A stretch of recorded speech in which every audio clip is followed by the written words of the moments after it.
and welcome to the Internet and Future of Public Discourse podcast, featuring me, Isabella Ragazzi. Me, Gabrielle Newman, or Gabby Newman. And me, Connor Martinez. Today we're answering this prompt, which I will read for you now. Postman's entire text is framed by the disagreements between the work of George Orwell's 1984 and Aldous Huxley's Brave New World. Orwell's novel imagines a world where government repression is responsible for the loss of life, love, and freedom in a dystopian future. Brave New World imagines that people's desire for shallow entertainment and technology, rather than government repression, will bring about the demise of culture as we know it. Postman supposes that Huxley's account of the future will be proven right, rather than Orwell's. Compare and contrast these two views of the future. Are they mutually exclusive? In order for one to be right, does the other have to be wrong? Can these themes be applied to the internet in the 21st century? What parts of this discussion are made of legitimate concern and what parts are pure paranoia? So to begin, we have to first go over what each of these books were about. So let's start with 1984. So a short summary of 1984, according to theguardian.com, is ignorance is strength. 1984 is a dystopian novella by George Orwell, published in 1949, which follows the life of Winston Smith, a low-ranking member of the party who is frustrated by omnipresent eyes of the party and an ominous ruler, Big Brother. Big Brother controls every aspect of people's lives. Now that's just a short summary. You can add more about what it's about later, Connor. Then Brave New World, a short summary from Britannica, is the novel examines a futuristic society called the World State that revolves around science and efficiency. In this society, emotions and individuality are conditioned out of children at a young age, and there are no lasting relationships because everyone belongs to everyone else. Okay, so we're going to talk about a few of the questions that are mentioned in our prompt, and a few others, such as, okay, so we're going to start with, what makes people compare 1984 to today's society? Now, so let's talk about that. What makes people compare 1984 to today's society? Would anyone like to start? I can. I mean, I'm good if you want to start, or if you want someone else to start, I'm good to jump to. Okay, so I have a little something written down, and let me read that, and then I'll explain a little more. So the answer to that question that I have written is, knowledge is so readily available that no one goes for it. No one seeks it out because they know at any point they could. Then when one person makes a semi-logical comparison, people will jump on it and agree immediately before forming their own opinion or considering other comparisons. So I think that goes with a sort of hive mind. People want to immediately compare what they know to what someone else has already compared. If someone said,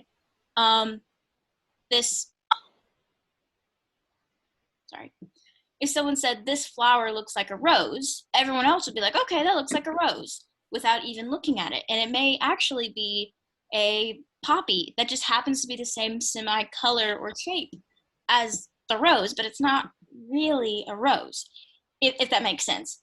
And then very few people will come along and actually say, hey, this doesn't fit. And I think that can also be exemplified within the novels themselves. We can see that in 1984 and in Brave New World, that there's a hive mind. People will want to cling on to one idea instead of going for their own. Yeah, I can definitely see that. And I can personally say I've done that before. Like, I'll see a video on something and I'm like, oh, I automatically agree with that because everyone in the comments are agreeing with it too. And I'm like, okay, well, obviously this is right. And then like a day later, I'll see another video and it's like, here's why this is wrong and you guys were fooled. And I'm like, oh my God, I was so stupid. This is why this is right.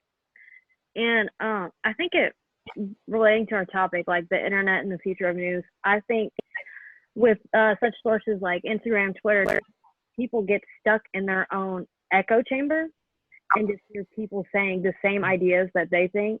So like, oh, everyone thinks what I think, you know?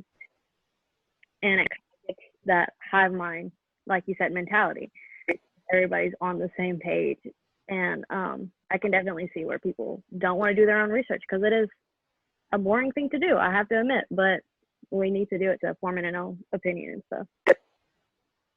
Yeah. Connor, what do you think?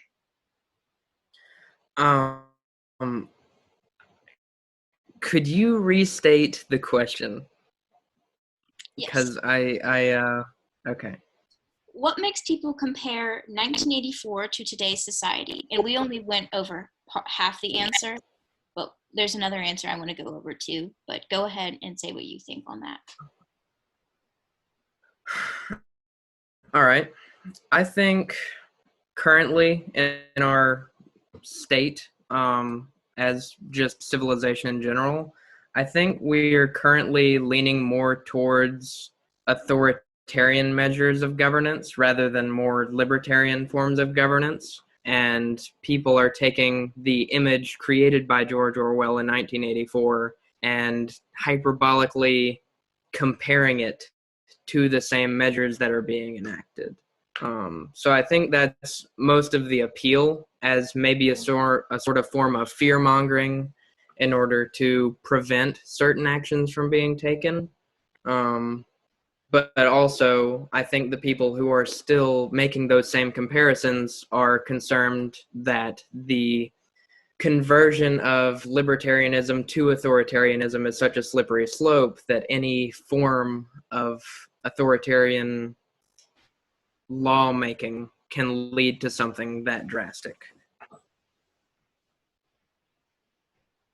Yeah, I can see that. But I also want to bring in the notion that when people are comparing today's society to 1984, they're only comparing a few aspects of it. When in reality, today's society could be most similar to Brave New World. Because in Brave New World, books and knowledge was available, but no one really wanted to go out after it except for like some of the alphas. And even when they did, they were kind of looked at funny. Like even the main character, whose name is kind of escaping me right now, he was well read, and that was no one liked that. That was weird. It was strange. And I think that brings in to today's society, because everyone carries a phone, and in that phone is all the world's knowledge you could ever want. So why then do people not look things up or fact check things or take heed of that information? It's because it's there. It's because they could at any point. They're like, why should I look that up right now? Why should I read this book? Why should I look that up on my phone when they could do it at any point? And yet they don't. Why? That is an aspect of Brave New World. And I have a quote here from Amusing Ourselves to Death. He says, what Huxley feared was that there would be no reason to ban a book, for there would be no one who wanted to read one. Orwell feared those who would deprive us of information. Huxley feared those who would give us so much that we would be reduced to passivity and egoism. Orwell feared that the truth would be concealed from us. Huxley feared the truth to be drowned in a sea of irrelevance. Yeah, I could definitely see a lot of Brave New World today. I mean, I could just be saying that because I've only read Brave New World in 1984, but I mean, I can't even remember the last time I went to like actually buy a book that I was going to read, you know, and that's kind of sad because I want to be the person that like reads and stuff, but it's just not. I don't know. With like you said, everything is out there on your phone. Yet what people spend the most time on their phone is doing is looking at other people's lives or watching a show or just something that's, you know, where you can be kind of brain dead and just ingest loads and loads of media. So yeah, I definitely see that a lot. One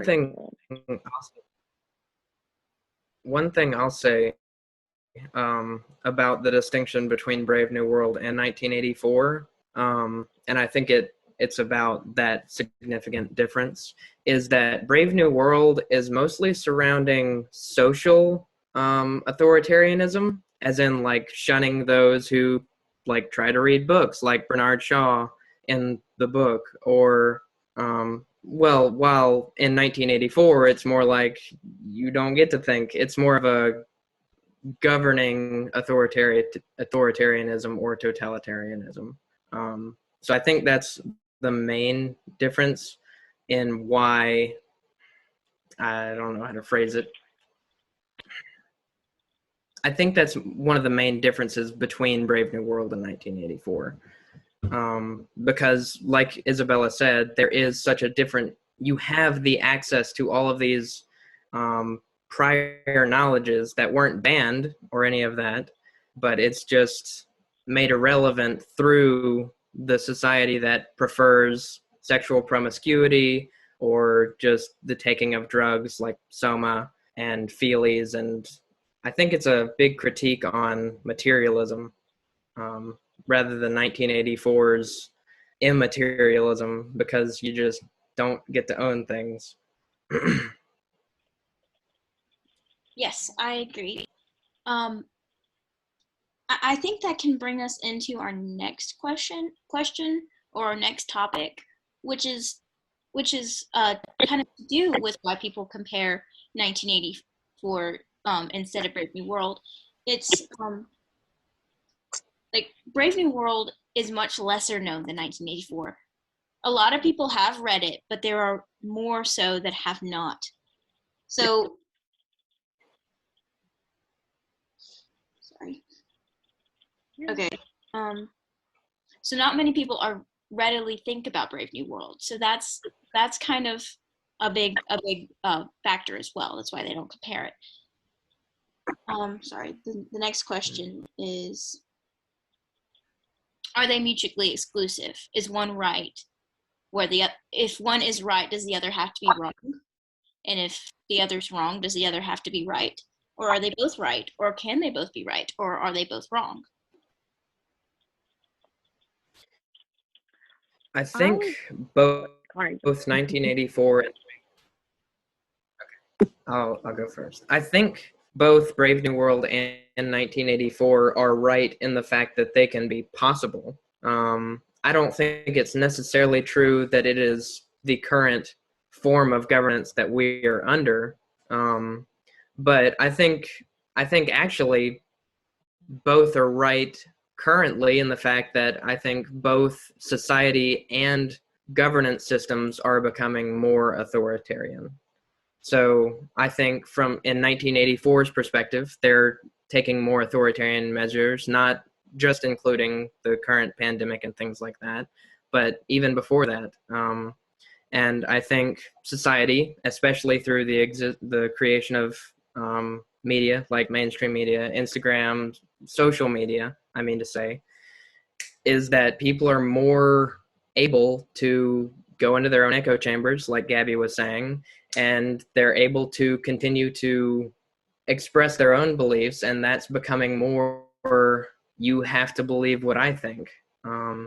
Because it wasn't illegal in Brave New World to disagree. In fact, they had entire places where John the Savage was, where you could subscribe to different practices, but it was frowned upon and you were considered savage by the rest of society. So I think it's an intertwining of both of the two systems created in 1984 and Brave New World that we are experiencing, but certainly not to the same extent. So I also want to say that since we are comparing today's society, we also have to look at the perspective of 1984's Big Brother. So that was an overwhelming force that kind of controlled what other people did, what other people said, and what other people consumed. I see that coming around in our society, and what some people are almost asking for. They want a larger government or a larger military, or not military, sorry, that one. Larger government or larger leading force, instead of these smaller self-governed or smaller state-governed societies. And I, for one, believe that big government is terrifying and makes me think of Big Brother. Like, but a lot of people today want an all-controlling government like that, and I think that's really interesting to think about. Yeah, definitely. I can see kind of how am I gonna say this? I can see where people do want big government and people want less government. And in my opinion, this is like I think there needs to be less government in certain areas and not more government, but there should be government help in some areas, and it should be a good mix of both, you know. But yeah, and like on my political compass thing, it was like I was definitely more libertarian than authoritarian. I don't want to force anyone to do anything they don't want to do, you know. Yeah, I'm of the opinion where if I could have my own little hill that I just get to have my family and my things and worry about myself, but also helping others in need at the same time. It's not, it almost doesn't work, but it kind of does, if that makes sense. Like I don't want someone to tell me what to do, but I'm not going to go and tell you what to do. Yeah, I'm all for, you know, I'm all for that. I think the best political opinion is letting people just mind their business, you know. And you know, I'm more of like I want to help people that can't get help, you know. So like government what is it? I want better social programs for people who need it, you know. I don't want anybody to be stuck on their butts with no help. And at the same time, I don't want people coming into my lives like saying if the youth, like I couldn't buy candles, like you can't buy candles anymore. Like I'm like, bro, what are candles doing to you? Just don't get a candle if you don't want a candle. Although if candles like blew up, maybe I'd be like, okay, well yeah, candles aren't good. But I don't know. I feel like it's very context given on what I want and don't want the government in. I have a quote here from Amusing Ourselves to Death. It says, "But when Orwell wrote his famous essay, The Politics of the English Reach Out and Elect Someone, 129 languages, politics became a matter of defending the indefensible. He was assuming that politics remained a distinct, although corrupted mode of discourse," which I think can be applied because it is defending the indefensible. Because I think overall, most people want to help others. But some people can go about it in the wrong way. Some people can go about it in crazy ways where not letting that indefensible person speak for themselves and speak on their behalf, but say something they would never say for themselves as well. But that was something Orwell wrote in his famous essay that I just mentioned, but it was quoted in Amusing Ourselves to Death.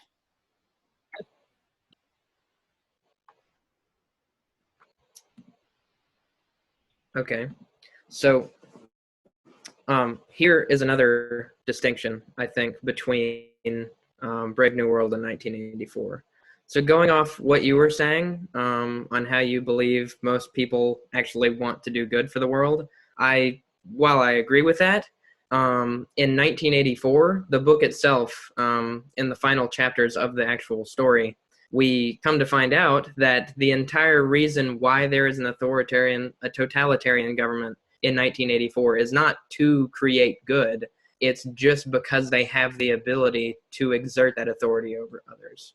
So 1984, the government, Ingsoc, the party, is more caricatured as a form of government in just like the point is to be totalitarian. While in Brave New World, it's actually explained to us how the themes and actions that were taken by the world governments were to do good and to create order, although they created way too much order. So I think there's a big distinction there in the actual intentions of the governments to do good. So if you chose a random person and told them to lead a country the way they wanted to lead it, do you believe they would rule totalitarian, or do you believe they would lead more helpful to other people? Do you, like, benevolent or authoritarian. What do you think? Um, well, I think the purpose of that question is in is because we don't know. Like, it would be entirely down to that individual. Someone might actually be benevolent at first, even, but I think the phrase "absolute power corrupts absolutely" is a pretty good quote for that one. I don't think anyone given so much power, especially randomly, would result very well. Um, so that's my take on that. For And, sure. and I another, feel like, oh, wait, sorry. I just want to answer too. I felt left out, guys. Uh, I feel like if we were to pick anyone random, it kind of would end up a little bit more totalitarian towers, or I can't speak. Anyways, you get what I say. I feel like if you put any one person and just that one person in charge of a country with no checks and balances or anything, they would definitely go a little power hungry and extend their power as much as they can. and what does that say about human nature if we both believe that a random person would just be a dictator, just left alone and become a dictator?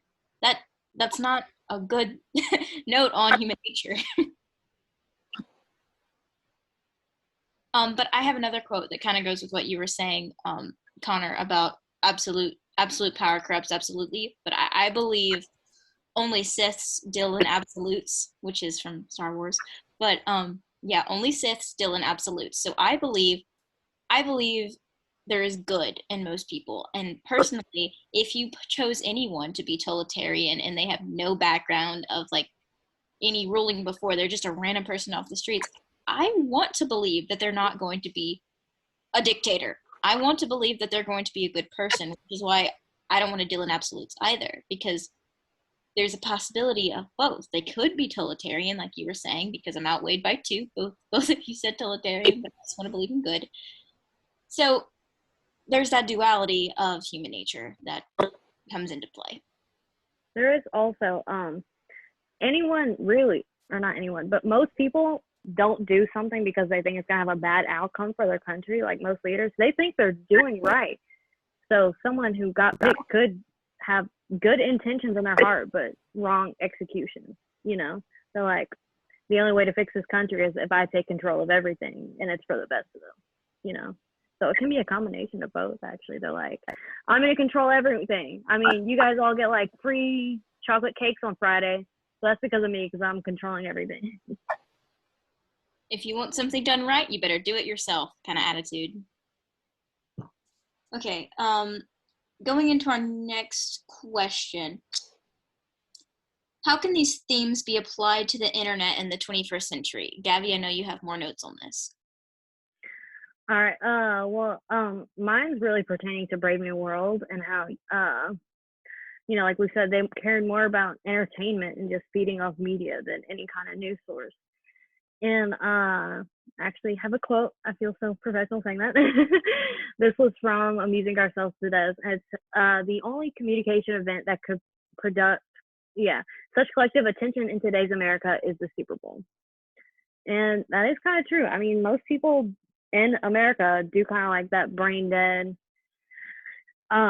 media where they don't have to think. And I mean, I'm guilty of it. I'll watch some good brain dead content on Disney Plus, like I was earlier. But it actually like flows over into our politics and news too, to where everything's become just, you know, a reality show almost. Like the debates and everything felt like it was a big drama show almost. And I know that's mainly to bring in views and to get people to watch. And it's kind of sad that nobody will just watch to learn anything, just watch to be entertained.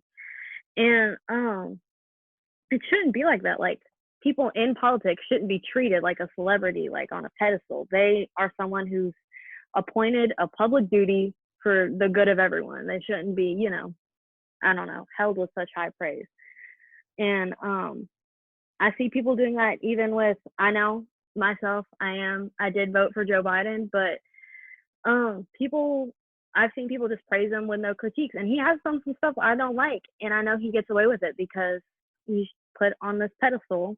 You know, he can do no wrong because he's this color, or this person's this color, so they can do no wrong in my eyes. But it's gotten to a point where we need to critique these politicians, because if they're still praised like this, they're gonna do.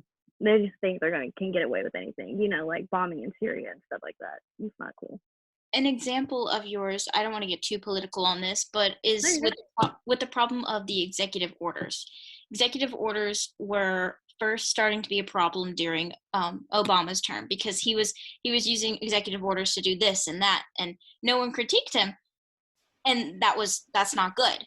And then when Trump came in, he also used those executive orders, and while it was still bad, Democrats did not critique their own party member. They never critiqued Obama, but they critiqued Trump a little bit, but it didn't go as far as it should have. We should have been, like, Republicans and Democrats should have come together and talked about how we should not be using executive orders the way that we were, because executive orders were first implemented to just be like holidays. I declare today National Pie Day, but they're not used like that anymore.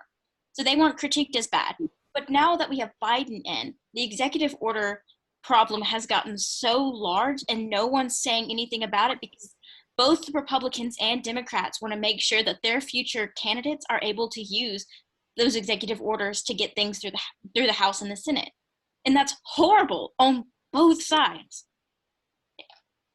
And it also makes me, tying this back in, it's very big brother of our leader to do that and use the executive order to just pass laws and pass initiatives without getting it checked or balanced by any part of the other branches of the government.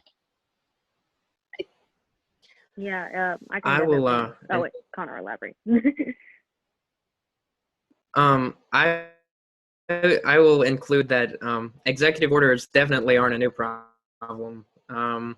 Political cartoons of like the 1820s to 30s will show people were not a fan of the amount of executive orders that were used under President Andrew Jackson and Van Buren after him.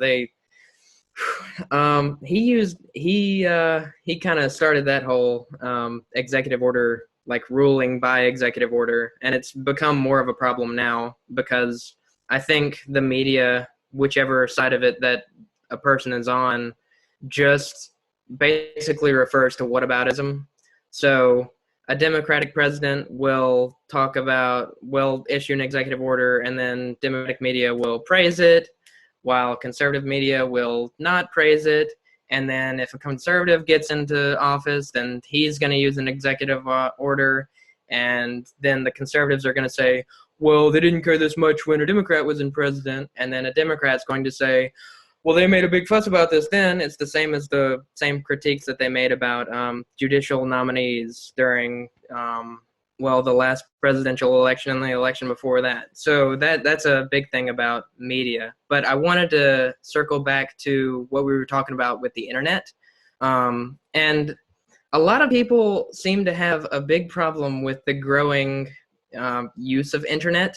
And while it certainly has its downsides, historically, I guess the other version of internet at the time would have been the printing press. So the Ottoman Empire abolished the use of the printing press until like 1850, and it was made in like the 1550s. And even then, the Chinese government back in that same time, they like considered books a form of occult not Satanism, because they were Confucian, but they weren't a fan of books. So there seems to be a very drastic distaste for the use of technology and innovation, while it has its downsides, I don't think it's considered enough for the massive changes and good things that come from it, such as the dissemination of information like this, because we can't exactly do these in person anymore. So I'm more optimistic regarding technology and the internet and such things rather than pessimistic. And I like your outlook on that and tying history into all of this, because history repeats itself and we need to be aware of it at all points, because we can draw inspiration from what and our ancestors did. We can learn from mistakes and we can improve upon everything that's happened, and we don't need to forget it. So thank you for bringing that in. And I also want to say that I have a optimistic outlook on the internet use, because I want it to get better, because it's amazing to have the entire world at our fingertips, to have every book ever written, to have all sources of everything just right there, right there. If we want to know something, all we have to do is look for it. That's incredible. But the problem we face is apathy towards knowledge and finding it. And then there's the social media problem, where things look better than they are, and we're not getting into social media because that's not our topic, but it is part of the internet and needs to be mentioned. And then I can bring us into our next question, unless you have something else to say, Gabby or Connor. Okay. What parts of this discussion are made of legitimate concern and what parts are pure paranoia? I can start this unless someone else wants to. You can go first, so I can Okay. kind of balance off that. So I want to say that in our society as a whole right now, there are legitimate concerns, but there is a lot of paranoia. And this is also seen in both novels, both Brave New World and 1984. But if we bring in today's society, we know that a lot of people are scared. Okay, let's talk about political parties. So we have one side. We have Republicans on this side, and we got Democrats on this side. And they are scared of what the other person will do and angry at the other side no matter what they do, even if they would do it themselves, because they don't want to agree on anything. There needs to be middle ground in everything we do. But if we're so divided in these political parties, we descend into pure paranoia instead of solving anything. And that doesn't need to happen, because that's how we go into a totalitarian dictatorship, which I'm afraid we may be on our way to it. Yeah, I definitely think fear plays a lot into modern politics today. I mean, even dating back to, Cold War, it was like, vote me because I'll take care of this. I know you're scared of it. I'll protect you from it. And I can definitely see that with today's parties. I want to say both sides, yeah. Even in like political ads, it's like, you should be scared of this candidate. That's why you should vote for me. It's, I want to say, I feel like most politicians, or not most politicians, most voters vote out of fear instead of, or not even fear, or just hatred for the other candidate instead of the candidate voting for. Because I voted for Joe Biden. I didn't like him. He's not my best pick, Well, but it was definitely a fear-based thing where I was like, I don't know what's gonna happen next under Trump. I've seen ads where for the Republican Party, it's like, you need to fear this, so that's why you should vote for me. And I did see those ads for Joe Biden where I was like, you should be scared of Trump, that's why you should vote for me. And it does. Politicians definitely use fear and fear mongering for the best of their interests, and it shouldn't be like that. I should want to vote for Joe Biden because I like his policies and stuff, but I didn't. I was just scared of the other guy. So I agree with you, but I also want to go into looking at when they say you should fear this thing because I'm going to do this instead. They usually do. The candidates usually do not follow through. They say one thing and then don't do it. And then they make you more scared because it's like, oh, I promised I wouldn't do this, and now I'm doing it. Yeah, I'm like, hey, Biden, there are still kids in cages right now. You gonna fix that? Why are there still kids down there, Biden? Yeah, and like for me, neither Trump nor Joe Biden were the best choices for our country. Now, I came to the conclusion after research that I was 17 during November, but I'm 18 now, and I would have voted for Trump, like hands down against Biden. I would have voted for Trump because of varying different policies I looked into that I don't want to go into right now because it's a lot. But for our country, that's what I would have gone for, and I know that's a hot topic right now because a lot of people associate him with negative ideas that I don't want to be associated with. Like I don't want to be associated with homophobia or racism. But we also have to look into more because both candidates had things I don't want to be associated with, but I especially don't want to be associated with homophobia and racism, which is unfortunate because that's what Trump is associated with. And while I would have voted for him for his political policies and his economic policies and his dealings with China and all those different things, I don't like him as a person, and I don't like what it makes other people think of me when I say that I would have voted for him. To tie in to the fear mongering, not just in our current like everyday life, but also in the two novels. So Brave New World didn't really use a form of fear mongering. They usually just watered down any emotion whatsoever, such as any kind of passion that you were to have, unless you were supposed to have that passion. Like for example, the Deltas weren't.